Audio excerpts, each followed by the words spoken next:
In order to set up our rotary, we'll start by removing the honeycomb workspace and the blades.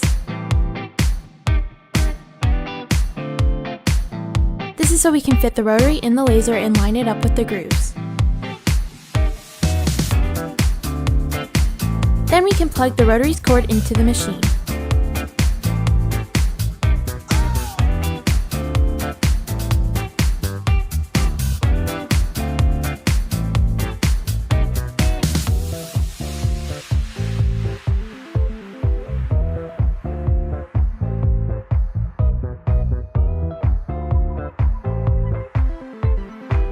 With our rotary diameter setting at 73, we got pretty accurate results, so we'll leave it at that.